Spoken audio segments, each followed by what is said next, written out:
So this portion of the program, we will turn over to Reverend Lawrence Richardson for the vitality presentation. Let's give Reverend Richardson a hand. Never mind, take that back. I'm introducing the conference minister who will introduce. Give her a hand.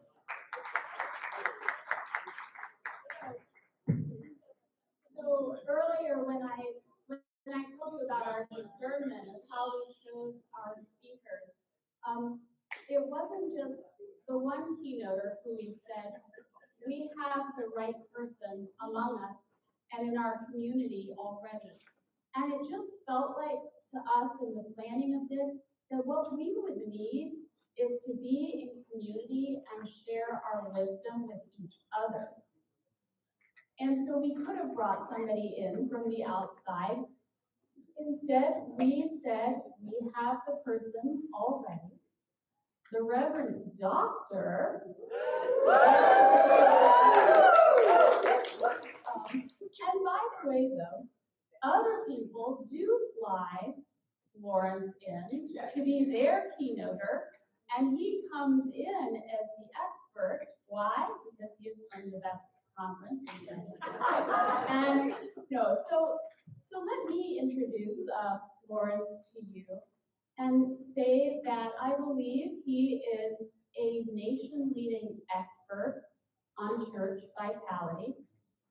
He has pioneered efforts for ministry in online spaces before anybody was even thinking about it.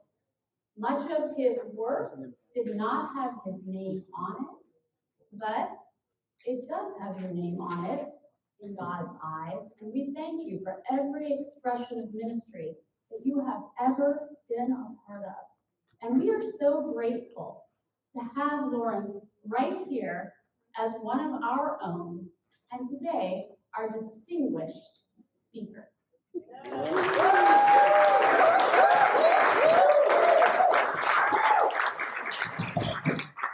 Well, good afternoon, everyone. Before I begin, I just want to say first, I would like to give honor to God, who is the head of mine and all of our lives.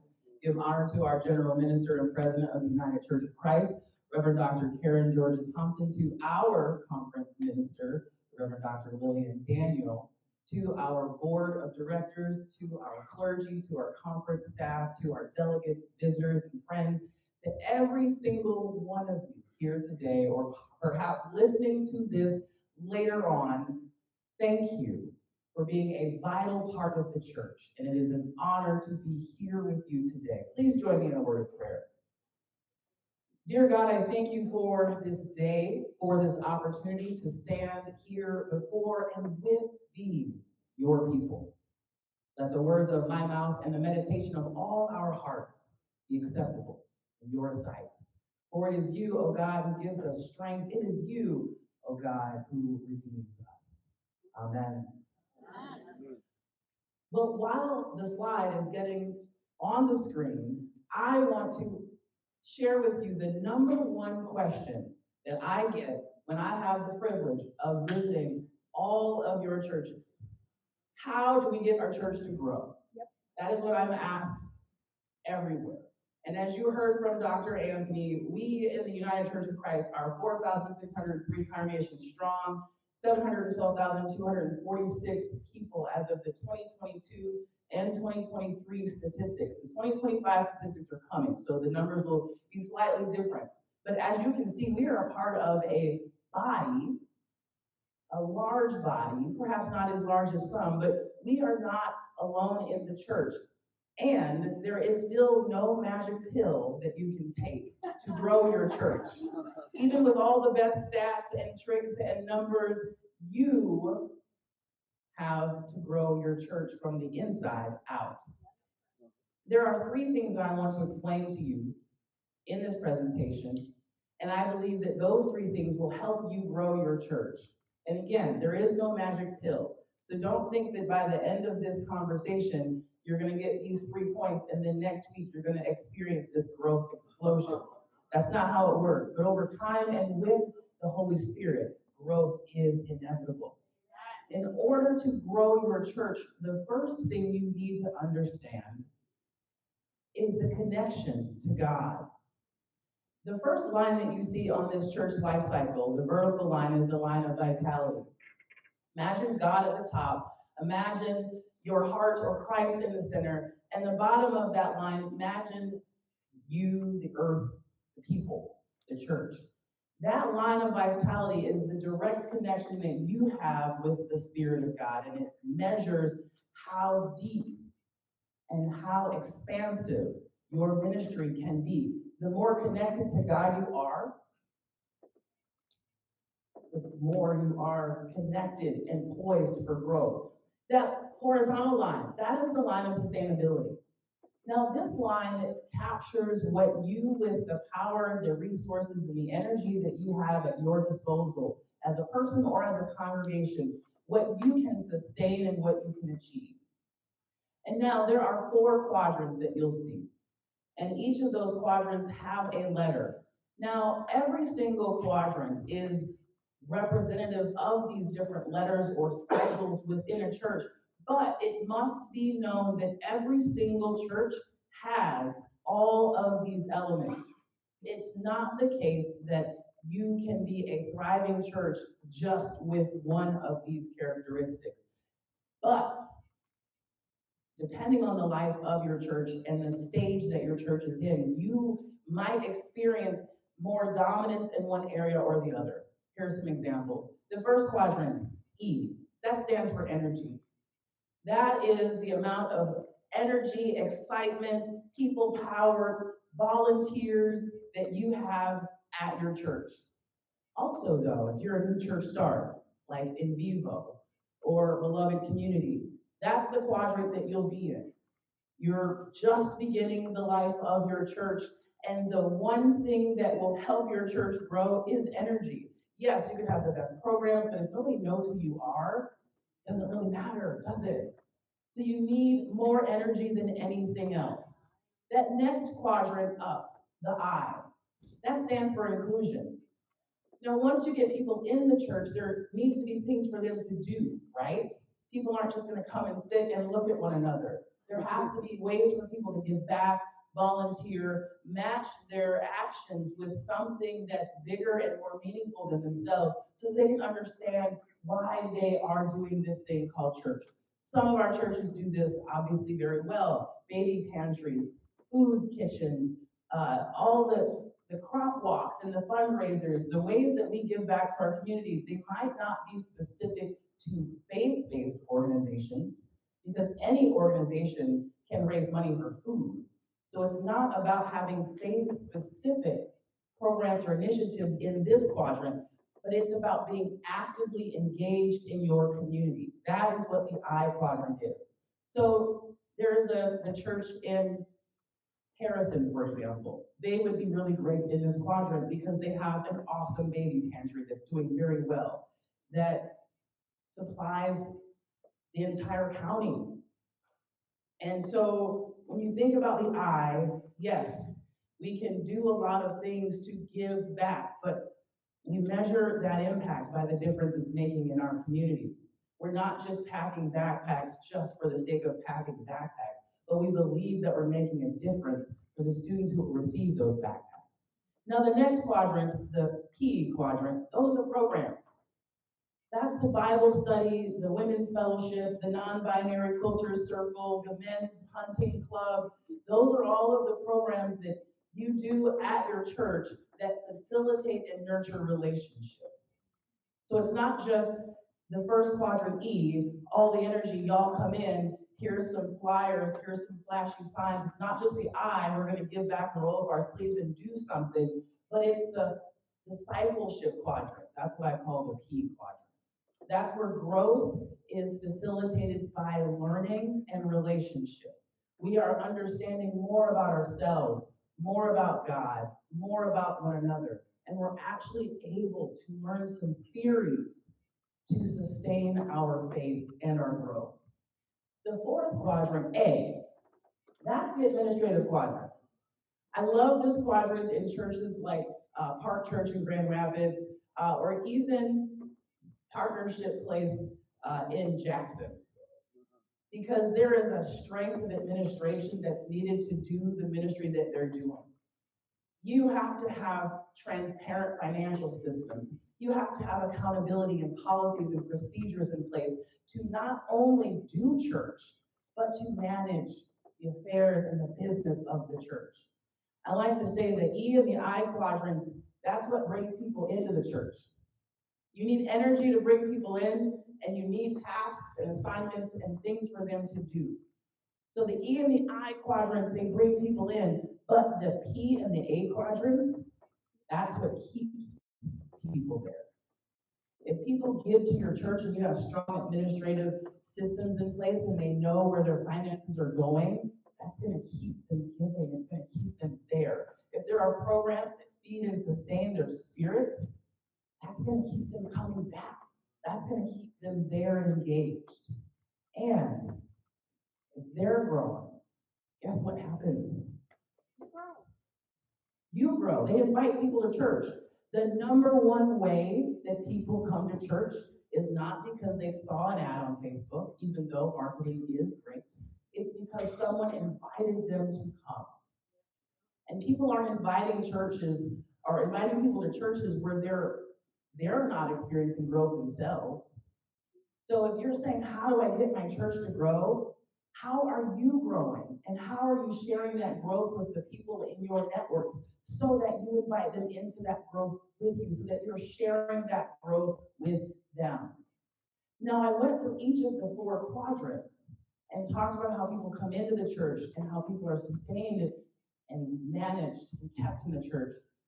But what I also want to help you understand is that while each of these quadrants are represented in every vital and thriving church, there are times in your life as a church where you might have one area or more that's more dominant. For example, if you are a new church start, you're going to be more dominant in the E and the I quadrants. But if you are a church that has been around for a couple hundred years, you're going to definitely be stronger in the P and the A quadrants. If you're a church that's stuck, perhaps you have experienced a plateau. There are churches where there was a tragedy, a pastor died, there was a fire, something happened with the building that set people back or that shocked the system. They might get stuck in the A quadrant because they had to sort things out and people got really concerned with the procedures or with the policies or with the practices of the church. And so they spent a lot of time making sure that the finances were together or that the resources were in order. Or if it was a building that was destroyed, where are we going to move to and how are we going to raise the money and who are we going to engage? That's all stuff in the A quadrant. And so they might need to be in that quadrant for a little while. However, if you get stuck in that quadrant, and I'm going to start with the A, but I'm going to go all the way around to show you how it works. If you get stuck in the A quadrant, that's when you start to see decline. Because you stop feeding people. You stop focusing on programs. You stop focusing on connecting people to things that matter. You're just concerned about balancing the budget. Have any of you ever been to those meetings, church meetings, where all they do, there's not even a prayer that begins the meeting. You just go right on in into looking at the budget. And then the meeting lasts for 3 hours and you don't know what happened when you leave, and you don't feel vital, you feel drained and hopeless. And then that church will still say, why aren't people coming? If only more young people would come. And some of you say that to me, and what do I say in response? What are they coming to? Why would they come? What are you offering them? I was at Bethel Church in Manchester, and what was so great is I said some of the same things, and I said, young people are not going to come to your church just to sustain your memories. Those are your memories. Your grandma sat in that pew. Your dad played the organ. Your mom was the pastor. But what is it doing for them? So I asked the congregation at Bethel, in Manchester, what are some things that they would hope to leave behind for the future? And I get all kinds of responses when I ask this question at churches across the conference. But what I love is that the youngest person in the room, Emma, how old was Emma? Like 8? Emma, at 8, said that what she hopes to leave behind for the future is resources on how to get closer to God. She didn't say anything about balancing the budget. It's important. She did not say, let's preserve the building because my great-great-grandparents were married here. She said, I want to learn how to get closer to God. That, my friends, is why we do what we do. So you can't get stuck in the A quadrant because you're not going to hear Emma. You're not even going to be concerned about the programs. But likewise, you can't get stuck in the P quadrant either, because if all you're doing is a book study, you cannot book study your way out of crisis. You cannot book study your way out of hopelessness or despair. Learning happens when there is sustained comfort and ease and accessibility. If you're scared, if you're in crisis mode, you're not open to learning new concepts. You're going, how do I get out of this situation? Just tell me what to do. So to be stuck in that P quadrant, and I've served churches in that quadrant. They have the best pageants, the most amazing Christmas Eve services, and there's no spiritual depth at all in the community. When people are dying or missing from the church, no one is reaching out to them and comforting and caring for them. It's just, oh, we haven't seen them for a while. Well, how are they doing? Oh, well, I don't know. The P quadrant I call the discipleship quadrant because that's where shifting of the spirit happens. But there needs to be some order if that shifting is occurring. You can read the best books or hear incredible sermons, and then what do you do next? If you get stuck in that quadrant with no administration and no energy, that's where you begin to believe that all you need to do is find the right answer, and everything will just fall into place. But likewise, the inclusion piece, that the I quadrant, you can't get stuck there. I was at the People's Church in Flint, and not this current pastor, the pastor before made some changes, and the current leadership team is now making some additional changes and restructuring their board. Patty Pagels, the moderator, was part of the workshop that helped teach that process yesterday of what they did. And one of the things that we discovered, I had a day-long workshop with their leadership team, is that most of them and most of their church had been stuck in that I quadrant for years. They were burning people out because all they were doing was work. Now, yes, we all work at many things, but all they did was volunteer. All they did was serve terms on boards. All they did was show up and burn the oil, and there was nothing that replenished them. If you give, and there's no pause for rejuvenation, there's no pause for reflection, there's nothing that replenishes you, what happens? You invite people to church and they run the opposite way because they don't want to get burned out. They come to my church and get burnt out. Or the church that said yesterday, the moment somebody joins the church, people are running up to you with a clipboard. That's an I quadrant church. Don't go back to your church tomorrow and say, Pastor, no, that's an I quadrant thing to do. However, it's real. We believe that if we just have enough butts in the pews or just enough names on the line to sign up for this or that or whatever, that's vitality. It's not. You can have a 200-member church and be stuck in the I quadrant and you're not feeding anyone's spirits. You can have a 20-member church and do all of these things relatively equally and have a vital congregation. Now, if you're stuck in the E quadrant, and I love this because I pastored a church that was stuck in the E quadrant for a long time, so this is how I learned this lesson.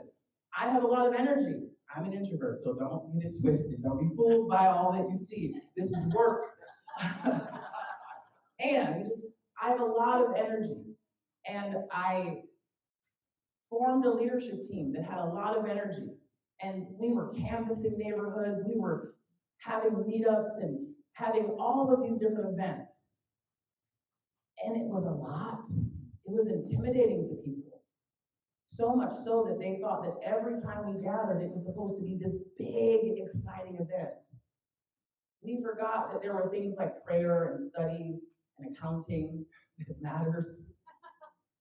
Everything's energy, like the Lego movie. I've been thinking about that in response to a lot of my leadership lately. Everything is awesome until it's not.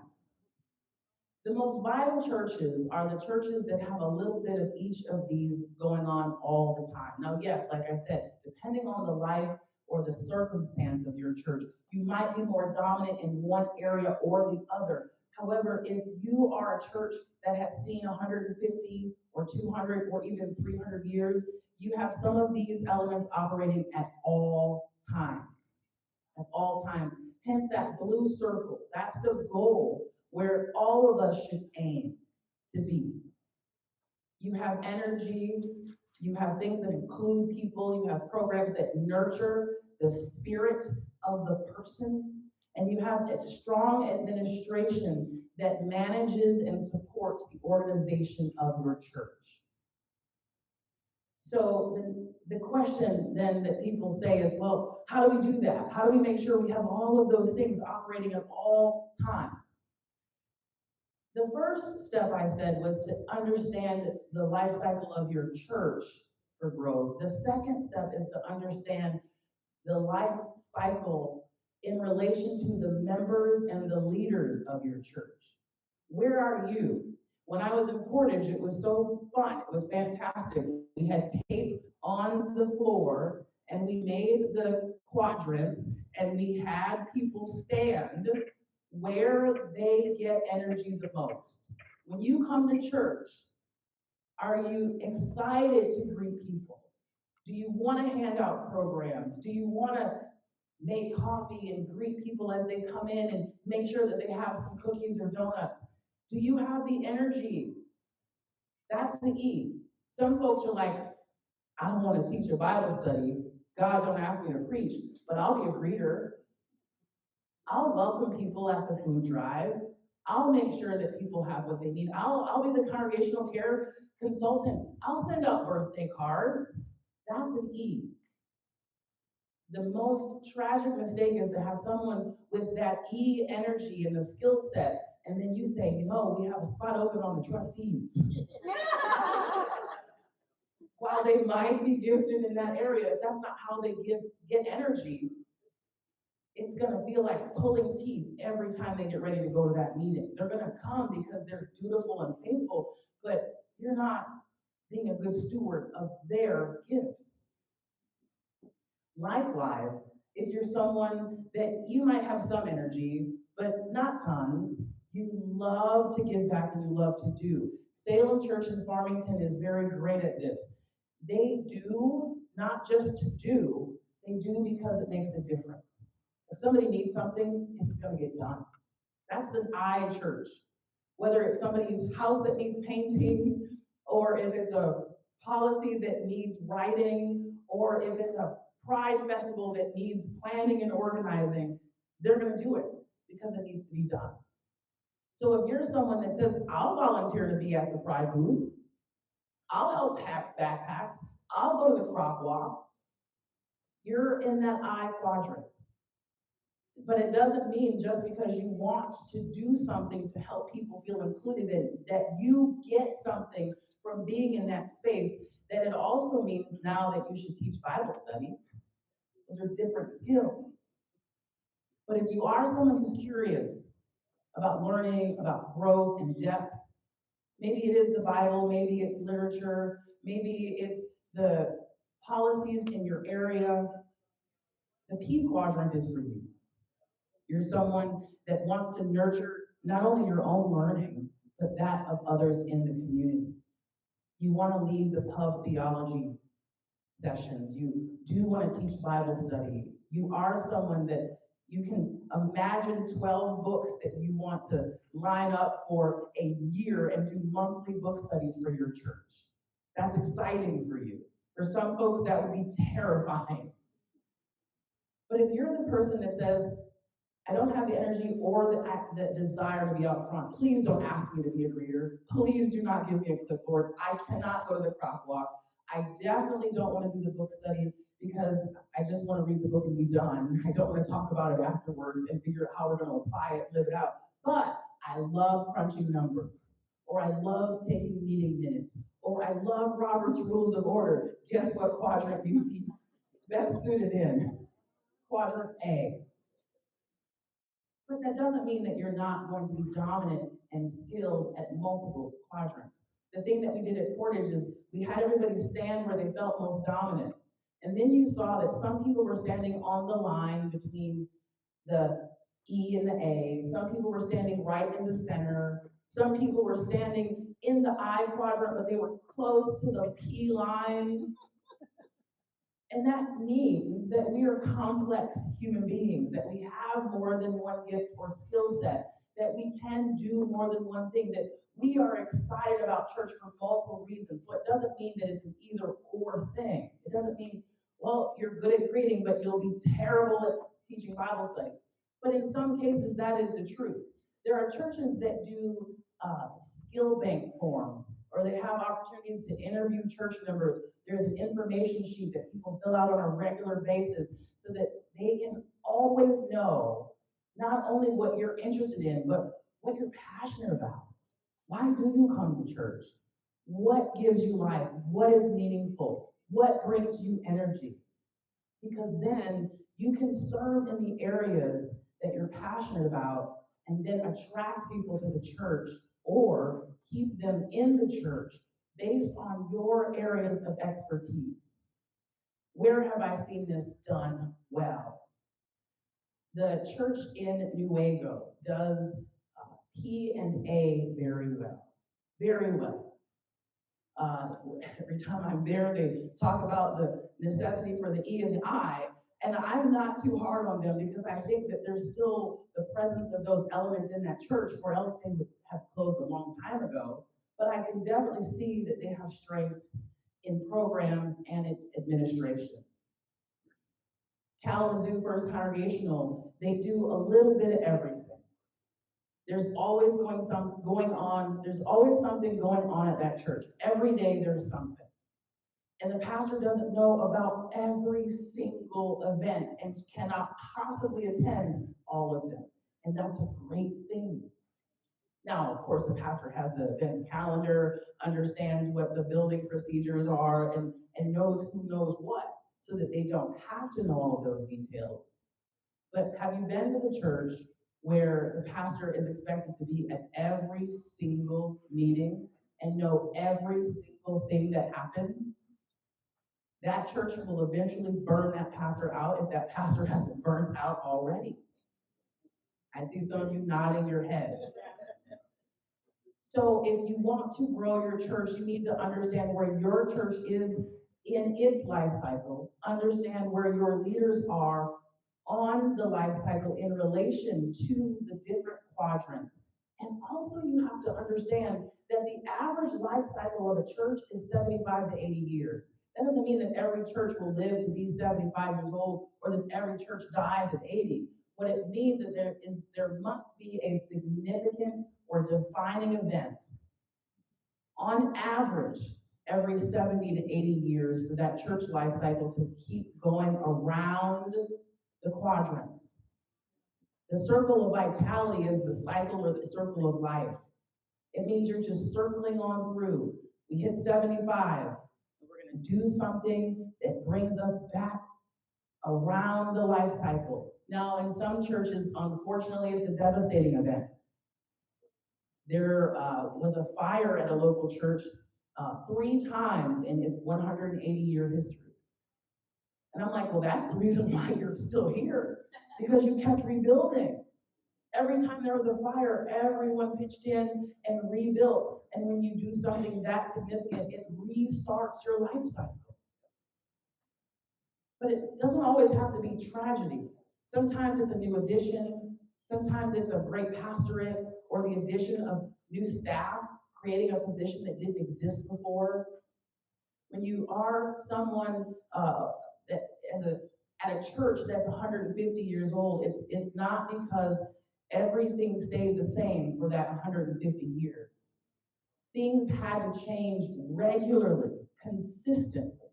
Policies, bylaws, procedures had to be updated regularly, consistently.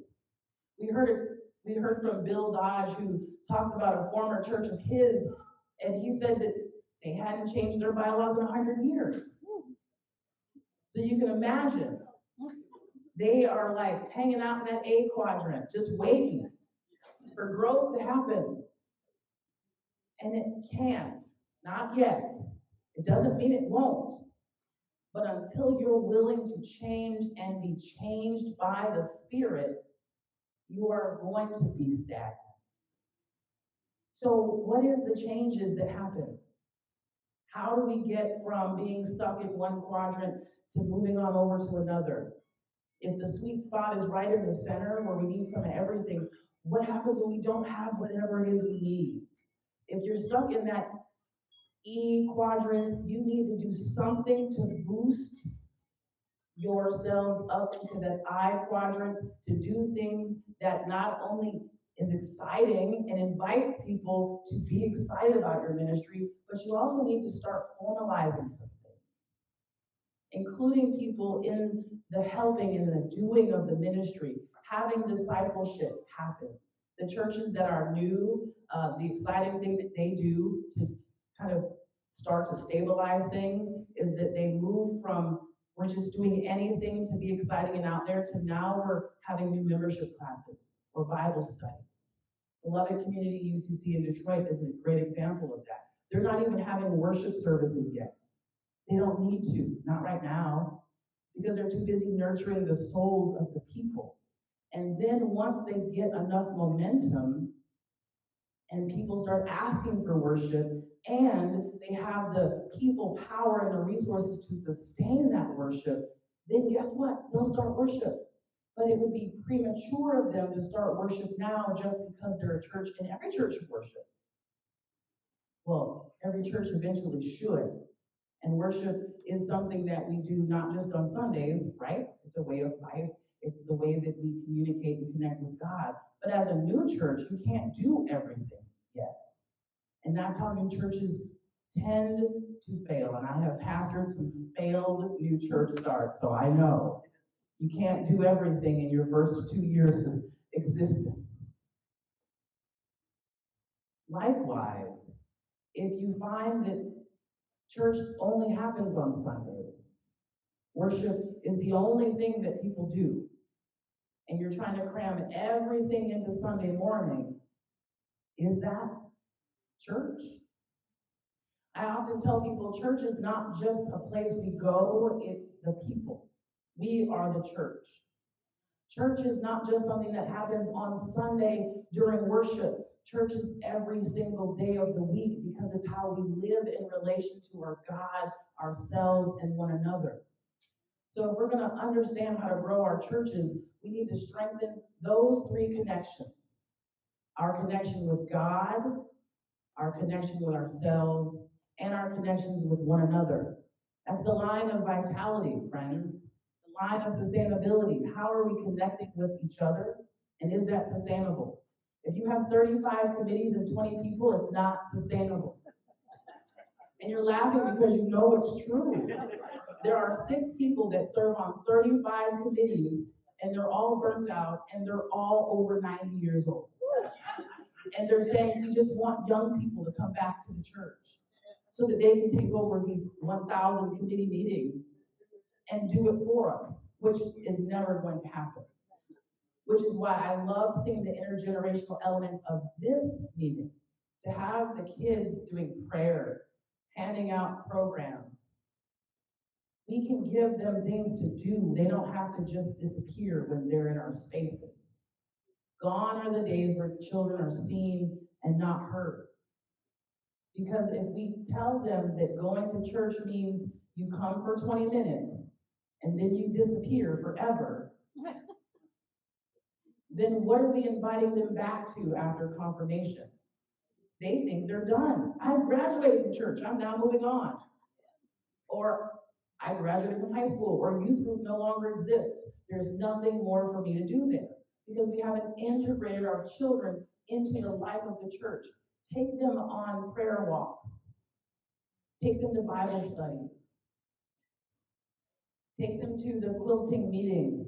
Take them to the crop walk or to the pride event to pass out bottled water. Show them how to be the church in real life, not just here's how you color a page on Sunday. Now, coloring pages are great because we have them at every table for a reason. One of the things that Salem and Farmington does, and I know that Kalamazoo does it, I've seen it at many other places, but there's a prayer ground or a space for children in the sanctuary. So it gives people the opportunity to keep children in the same space. I loved here we had a table during worship where all the kids were doing crafts. And they weren't off to the side or in the back so that they weren't disruptive. They were right here in the front. I love that. Some people think it's a little controversial to still do the children's moment. I don't. When I pastored, changed the name to Time for All Ages, just to help people feel better about it. The truth is that most adults get more from the children's moment than the children do anyway. But I don't think we should take out the children's moment. The argument for taking it out is that they feel like the children are on display, that they're there for our entertainment. There are ways around that. Inviting all ages to come up, when I go to churches and I don't do the children's moment, I'm just there to preach, I'll sit right down with the kids. Except when I was in Manchester, they were right in the front and I was right in the front, so I didn't need to move. It was right there. But when I'm at Plymouth and Grand Rapids, I'm right there on the floor. It's fantastic because it shows that time for them is truly for them, that they matter, and the people who are listening, we don't just talk as if they're not in the room, engage them too. And then it shows them how to be the church together. Now, every church can't do all of these things, but you can do things to include children in your space. Even if it's not a prayer ground, a rocking chair for nursing mothers or for parents or grandparents that have little ones. Having the little play mats so that if there are ones that want to crawl around and still be near their parent or grandparent, that they don't have to go to some room down the hall, upstairs, and around back where they don't know who's going to be in that room. If we're talking about safety, security, or even just accessibility, having those different options brings vitality to your church. If I know, and I heard this story, I won't call out the name of the church because I don't think they told it to me for me to share with everybody. But they said they had a kid visit. They had a person bring a kid, and they hadn't had a kid in over a decade at their church. And the person left before the end of the service, and guess what? Never came back. Why? Because they were so excited to have one kid that everyone went over to this woman, and they're like, oh my gosh. And they're in their faces, and it's like, oh, we haven't seen a kid in so long. We're just so excited that you're here. What's your name? Don't sign up yet. Here's all of this information that you don't know what to do with because you don't even know who we are. But we're just so excited to have a kid that we know if they just stay here for the next 16 years, they're going to be the next moderator. Why would that person come back and bring their kid to that church? And I love y'all if you're here. I love you. I do. But we have to be realistic. Would that make you come to church? A lot of our policies and practices, we need to first ask ourselves how we are doing. I see people shaking their heads. I have a question for you, and this is not a rhetorical one. Why do you go to church? Don't all start raising your hands at once. Yes, okay, I see Abby, and then I see Greg. I get spiritually fed by the message in people. Spiritually fed by the message in the people, Greg? I get paid too. I know in some circles they call that being a professional Christian. You're a professional Christian. That's legit. Anybody else? Why do you come to church? Yes, Aaron. So I will, they do pay me too. Okay. But, why I picked the church that I did is they had a vital children's program. They had good volunteers, and they were active. I mean, there's areas where our church on those could do. I didn't know what those were, but I saw signs of what you're saying, and that's what drew me to that church. One of the things I love about First Congregational in Union City, of course, because they have an awesome pastor. Points. I'm trying to score points, no I'm kidding. It's because they are a conservative and progressive church together. You can't, everyone doesn't just align in one way or the other, but they've figured out how to have differing opinions and still love each other. Everyone isn't, they don't call themselves a purple church or blue or red or yellow or green. They call themselves a church and they do life together. It's brilliant. It's amazing. I wish we all could do it. Margarita, was that your hand up?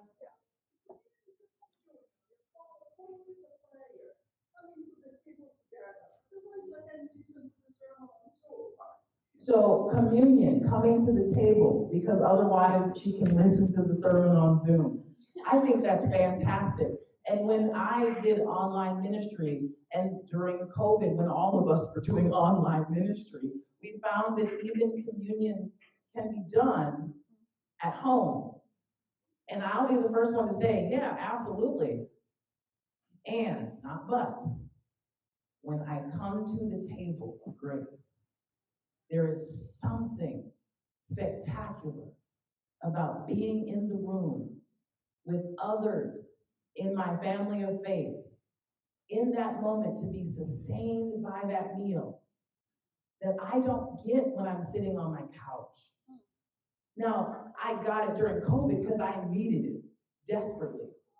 I needed it desperately, and I didn't always have bread and wine. Now, sometimes I had bread and wine. Wine for real, wine. But sometimes it was a cookie or a cracker or a wafer. Sometimes it was oat milk. Sometimes it was coffee. And I think about that in our churches. The common table is communion, and sometimes it's just going out for coffee. Sometimes it's breaking bread together. Sometimes it's fellowship hour. Sometimes it's coffee hour. There are ways that we nurture and sustain one another in community, and we have to think about nurturing certainly as food spiritually or actual food, but it's also relational. One of the things that I love about many of your churches, and Anekama does this well too. Anekama is a smaller town. There's about 400 folks there, just under 400. The last time I visited, it was like 397. So, Allison, you might correct me if I'm off by a couple folks. But in a town of about 400 people, everyone pretty much knows what's going on. And even if you go to a different church, there is this understanding that we still break bread together. We had several events that weekend in Anekama, and one of the things we did beforehand to plan is we sat down at this cafe. And I saw all kinds of different people at this cafe. It was amazing. It was like church, with different folks that come together to sit down and to break bread or scone and to have conversation, to nurture the relationships. That brings fuel for our spirits so that we can then go out and do the work.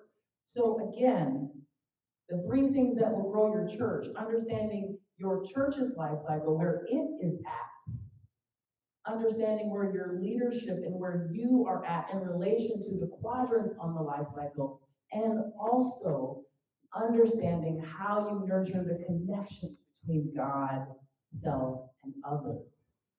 If you want to grow your church, do those three things. And again, it's not a magic pill. When I was at the church in Gibraltar, the kindest man in the world, we were sitting down and I met the leadership team, and I shared something similar. It wasn't as lengthy. I had about a 30-minute conversation with them. So by the end of it, I said, just what I said to you, if you want to grow your church, you do these 3 things. He's like, so you're not going to help us then.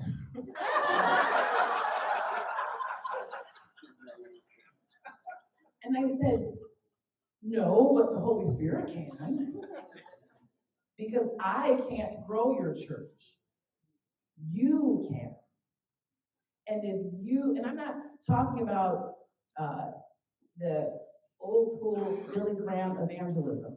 I'm talking about the actual word evangelism, what it means, not what we attach to it because of what other people who call themselves Christians have done with it.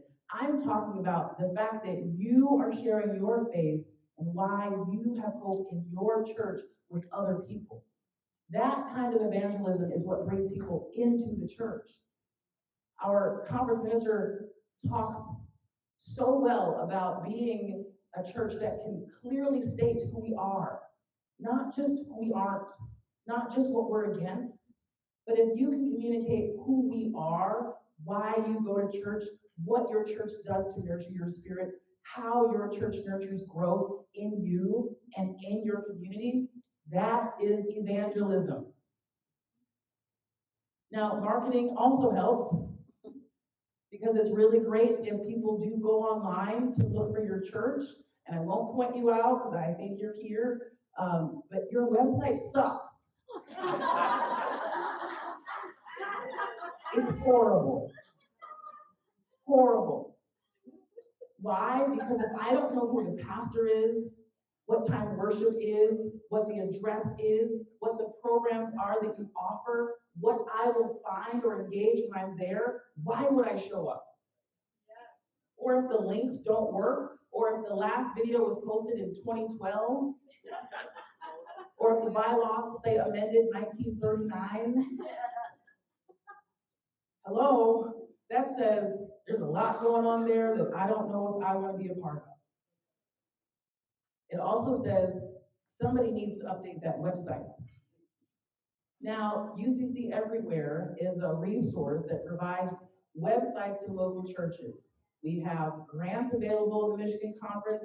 There are resources available in the Michigan Conference that can connect you to the resources that are out there. So if your website truly does suck, please come afterwards and talk to me, and I will help you not build your website. I won't build it for you, but but UCC Everywhere does have a team that will work with you to build your website. And also, social media. What I love about UCC Harrison, I get their newsletter that's still done in Publisher. And I've talked to Vaughn about this. Talked to Vaughn about it. Vaughn and I are great, we're close. He puts in hours for this newsletter. And it's wonderful. It has like word searches and all sorts of clip art. It's fantastic. But in the newsletter, every single month is an advertisement for people who know how to do social media to come and teach the people in the church office. That's brilliant. If your church can't do something, find those people who can. There was another church who they needed lay leaders. And they said, not we're going to call the same 5 or 6 people, but they put up posters around town advertising for the positions that they need. Now, of course, there's screening, there's an application process, there are background checks. They're not just going to take anybody that walks in off the street. But how amazing if you're somebody who loves to teach or facilitate, that you're at a local bookstore or cafe and you see an advertisement that says we're looking for a teacher to teach on Thursday nights from 6 to 7:30 about these things. That's an entryway into your church. Yeah, it's a great idea. But you can't also expect them to then just join the church because they're teaching a class. That's the other bait and switch that we do sometimes. The last church that I pastored, it was so great because we had an AA group that came into the church, and everybody was like so excited. And there, one person, there's always that one person who's like, I don't like this group. I don't like they're here every Tuesday night, and none of them ever come to worship. And I said, Tuesday night is their worship. That's right. Tuesday is their church. And they may never come on Sunday, or they might, but because they're in that space and they have created it and consecrated it as holy, that is their church. We have to think outside of the box when we think about church growth. I'm not just talking about growing your Sunday morning attendance. I'm talking about growing your impact in your community. If I came to your church and did an assessment, and I asked the people in your community and neighborhood what they think of your church, what would they say? Would your neighbors even know who you are? I did an assessment for a church in Minneapolis, and the neighbors thought the church was closed. The actual people on the other side of the church thought they were closed. What does that say? Clearly they had no marketing. Clearly there was no evangelism. Clearly no one was being nurtured because no one even knew they existed. So friends, I'm not here to make you feel bad. I'm not here to promise that your church will grow by the end of this year, especially if you don't have the energy, things to include people, the programs that nurture them, or the administration to sustain them. Your church probably won't grow. If everybody's just hanging on until retirement, guess what? You have a social club, and everybody is aging out together. And that brings me to the last point that I want to make, but it certainly is not the last point that I hope to make, because I hope that this is a dialogue that we can continue to have. But every church is not supposed to live forever. Some churches will inevitably close. We got the report from David Shane, who works with church legacy and closure for the Church Building and Loan Fund. And a decade ago, the stats were one church closed every 10 or 11 days. Now it's 6. One church closes every 6 days on average. By 2040, what will be the UCC? We don't know, especially if we're not starting new churches, or if we're not starting them at the rate at which churches are closing. This is not to suggest that we just prop up churches to keep them open, or that we keep them on life support because grandma donated that organ back in the 1800s. It means that we have an opportunity to get ahead of things. If you're at a place where there is no energy left, no one has the ideas, the passion, or even the wherewithal to even think about the things I'm talking about. Rewriting bylaws, who wants to do that? Thinking about engaging programs, absolutely not. Children in worship, no way. Then it might be time to start thinking about your legacy. And there are ways, especially if your building or your budget is crippling what you can do in the spirit for your community. There are ways to say, let's take a step back. How are we being faithful? How are we stewarding the resources, the time, the financial resources, and the human resources that we have at our disposal? And some churches might have 3 years. There was a church I met with last year, they closed. And when I met with them, they said, we're probably going to close by the end of this year. Well, at that point, there wasn't much I could do. But if you are in a place where you feel like there is no life left, closure is an opportunity to think about leaving an intentional and lasting legacy.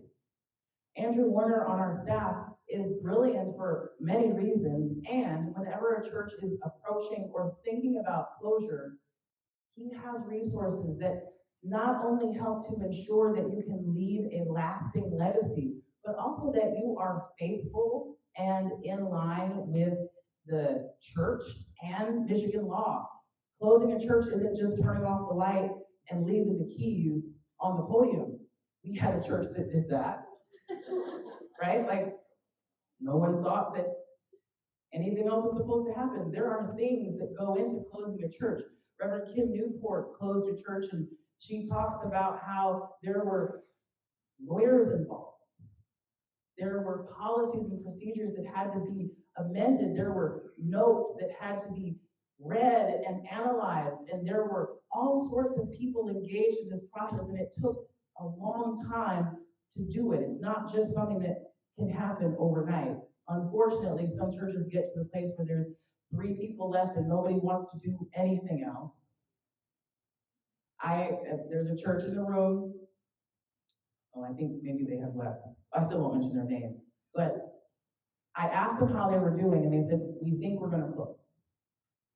And I said, well, let's talk about that. And I still haven't gotten a response back.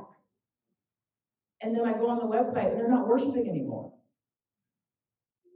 We as a conference can't come in and just make you do anything. But how sad and what a shame it is that the elders of that church and all the prayers, the blood, the sweat, the financial resources that they poured into that church, what shame it is to know that the church is just sitting there. What could those resources be doing, those assets be doing for the community, for the wider church? The building can be sold. The land can be sold. The items in the building might be sold. Who knows? But there are things that you can do. Now, you might say, we're not selling our building. We're just going to ride it out. We're going to write out our endowment or whatever it is that you're going to do. That's still an invitation to be faithful and intentional with how you end your church.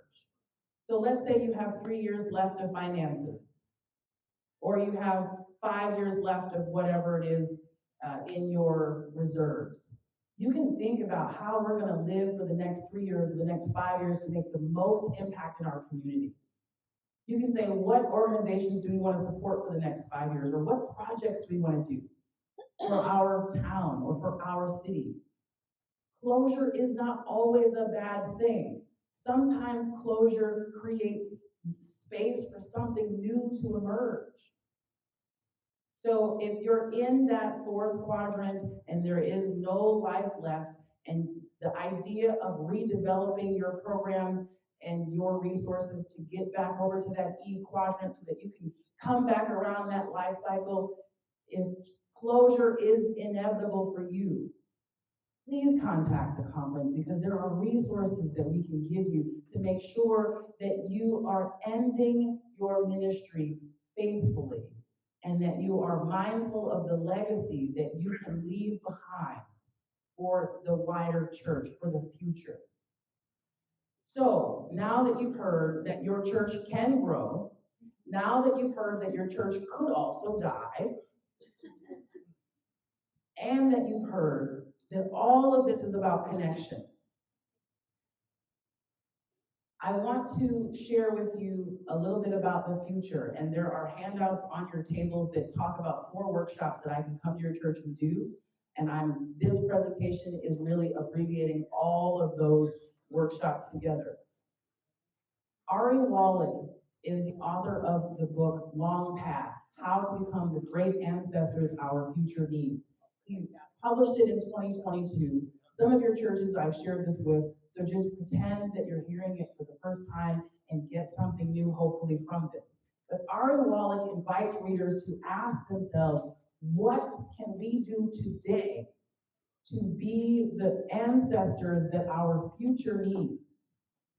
Not what can we do today to get to the next budget meeting, or to get through the program year, or to get through this 5-year plan, but what can we do today that will be what is needed for the future? So I invite churches, when I ask them this question, and I come to your church and I do an eldering and futuring workshop, I ask churches to think about the year 2100, because that is when most likely many of us will be gone. 75 years from now, most of us will be gone. What can we do today to ensure that there is a church in 75 years? It might mean closing the building and moving to something more sustainable.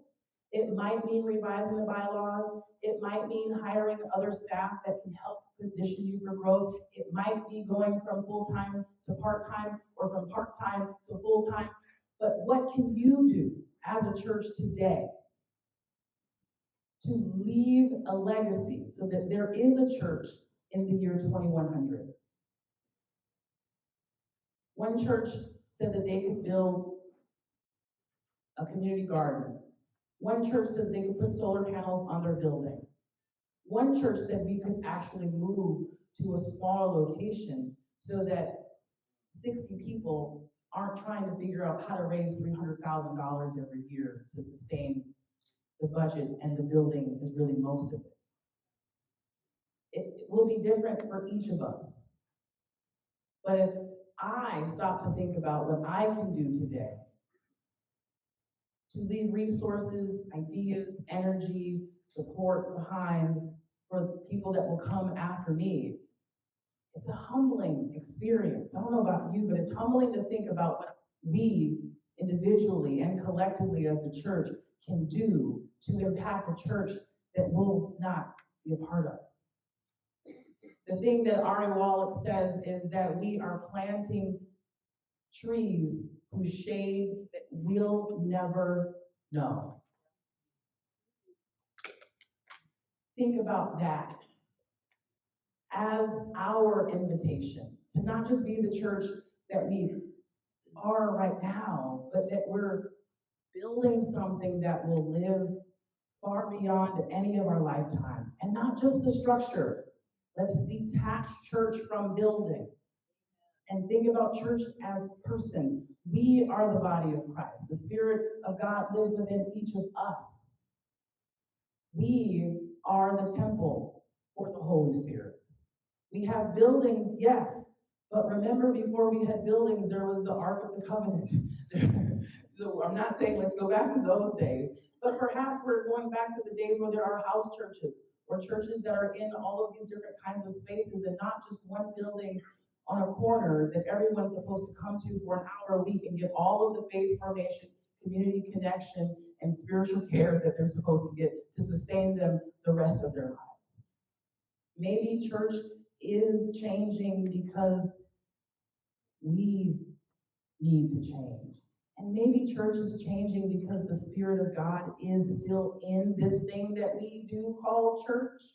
Because I'm sorry, if your church isn't changing, that's evidence that the Spirit isn't there. If the church is changing, that's actually good. The neighborhood's changing, that's great. Get to know the people who are moving in. It's not always bad that things are different. It just means that we need to right size our expectations and invite new ideas and approaches to how we connect to God, to ourselves, and to one another. This brings me to the end of my presentation on life cycles. But like I said, I don't want this to be the end. I want this to be the beginning of a conversation that we can have together. I am available to visit your churches and to not only talk about these things or the workshops that are on the table, but also to do visioning, strategic planning, backcasting, thinking about how we can leave legacies behind for the future. Are there questions, comments, thoughts that you have that I can take at this time? We got about 15 minutes. Yes, Abby. More of a consideration, because obviously our church has never called on or anything like that, but looking at it, if it's not any of these that are necessarily needed, are you still able to just come talk about the things that you know and to teach our church, and things like that? So yes is the short answer. The longer answer is Repeat the question, please. Or repeat the question. Yeah. Well, okay, yes. you Okay. can. Looking at the wealth of knowledge that you know and that you have, are you willing to come to local churches and just talk about any of these things? Doesn't necessarily have to be one thing or the other if your church doesn't necessarily need it, but to share your knowledge with a church that would soak it up. Absolutely. I do that at Plymouth and Grand Rapids all the time. I was at Zion and Mount Clemens, same thing. They did not need me there to talk about anything related to church vitality, but really it's all about church vitality. But yes, I love sharing resources and information that will support the churches and clergy of the Michigan Conference. So yes, please, let's connect. I would love to visit your church. And I see a hand here with Rosalind. Okay, so not really a question, just a suggestion, just something I want to put in space. As a new church start, our church, multi-cast, let me say it that way. We are a client trace model food pantry, we have emergency transitional housing, people live in the building upstairs. Because, I don't know if most people know, but churches can get zoned, excuse me, do not have to go through zoning for emergency transitional housing, right? Churches don't have to do that and go through the details of it. And I just want to say in this space, because right now, in the current climate, there is such a great need for housing, right? We have so many people who are being displaced, losing Section 8, losing shelter over their heads. And so as Dr. Lawrence said, this is not an indictment, this is not to disparage anyone, but if your church is only open on one day a week, it would really make you feel warm and fuzzy, I know. If you had people living upstairs or downstairs or in the building, cooking a meal for their kids when they got home from school, and they begin to call your church their home. Just think about it. There's a way around it. If you want some information about it, talk to me. If you want to try to see about getting some grant funding, talk to me. But there's a way around it. Because that is what we are at church. We are that place that people find their way back home. Thank you for that. And we have one hand over here. What is your name, Miss? Helen. That's right, Helen. Please forgive me. Hi, Helen. I'm from the Gaylord Church, and we are working with the National Conference with Greg Carlson Yes. with the Convergence Program. And I don't know how many of you are familiar with that, but to me, the most impressive thing is we're in the process right now. 5 of us are each interviewing 10 leaders in the community and getting input from them on how we can, what they think are things we should be sharing together in the community to work on, the projects, what they see is good about the community, where they see things lacking, of course, housing and childcare and all those things are right up at the top. And in the discussions, just myself, I've had several people say, well, I'm real concerned about wellness and I teach classes in it and I'd be glad to come and teach at your church. So it's just an opportunity through the national UCC to actually grow your church and be a part of the community. I'm very impressed with that. Thank you. And I will add just a little bit of context. So Greg Carlson works for Convergence. I worked on staff at Convergence for 10 years before beginning this position. So Greg is a dear colleague and friend. And while they are connected with and in partnership with the National Church, they are a separate entity. And they are a resource that's available to any local church. There is, of course, a fee structure information on convergenceus.org. There's also the manual on local church that is a great resource, and UCC resources that are also great resources for your local church that invites some of these same resources that you mentioned, some new ones, and also an opportunity for you to see what additional resources are there to support your community. Thank you for bringing Convergence into the room. Are there other comments, thoughts, or suggestions that people want to lift up at this time? Well, I just want to thank you so much for we got something here, right here. We're going to wait for the mic because I want to make sure everybody gets to hear the thought or the question that you have.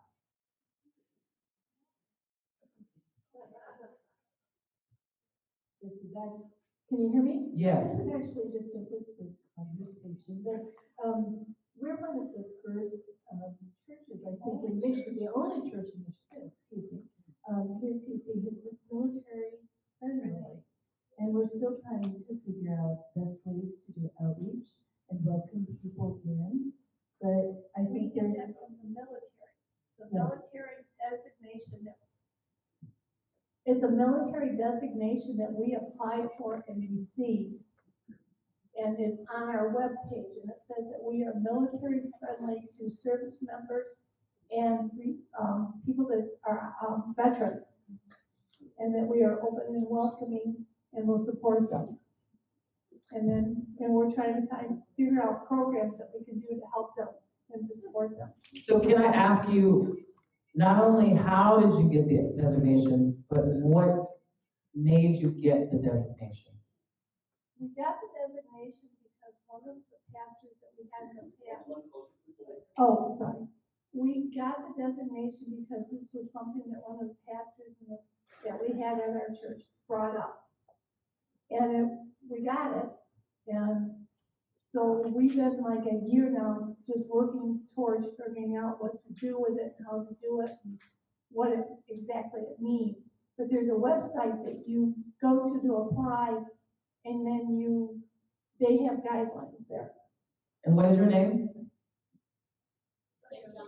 We're St. John's Church in Grand Rapids, Michigan. So talk to St. John's folks if you want to learn more about their process. And I also want to connect whatever designation that you have, whether it's like Todd mentioned and you're a wise church, or like Pastor Julia mentioned, if you're open affirming, whatever designation that you get, there is an opportunity to live into that designation. It's not just a label, it's not just a name or a phrase.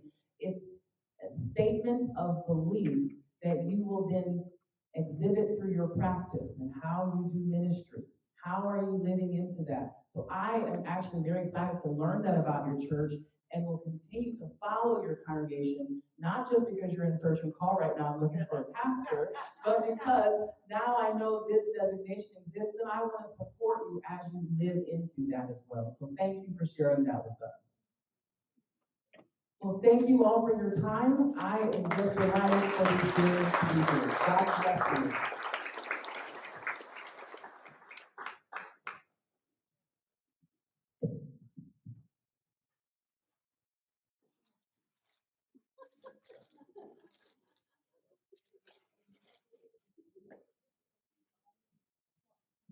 I'm gonna have Pat come make an announcement, a couple of announcements before we adjourn for the day.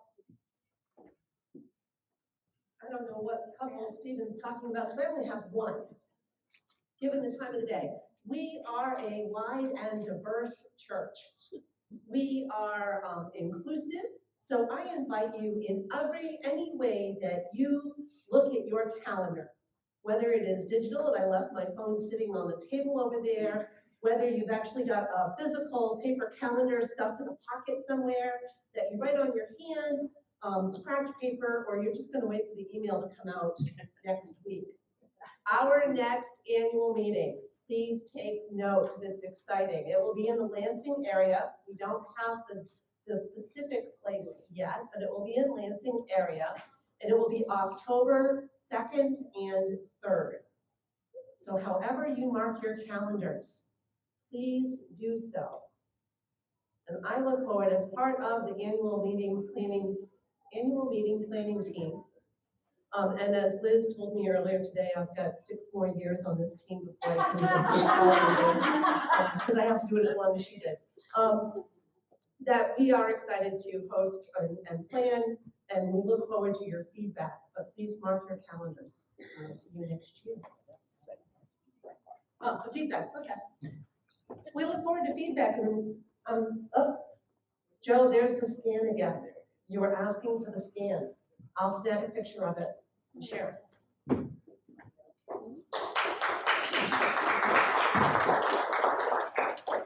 And for the closing benediction, we'll ask, Chauffeur will come and give the closing benediction. Hey. You gotta do what the country's minister says, right? Is it on? Okay. Before I give a benediction, I just want to make sure that we all give a round of applause and an amazing thanks to Jen and Karen.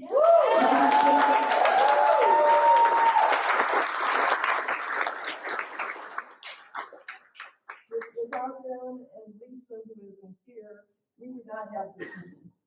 Clearly. Thank you both. And now, and peace. And may the love of God, which is greater than we can ever imagine, and the grace of our Lord Jesus Christ, and the fellowship and community of the Holy Spirit, who has been with us mightily these days, be with you now and always. Amen. Amen. Motion to adjourn. So moved. Second. All those in favor? Aye. All those opposed? You can stay a little longer. Any abstentions? 2025 annual meeting for the Michigan Conference of UCC is officially over. Safe travels, everyone.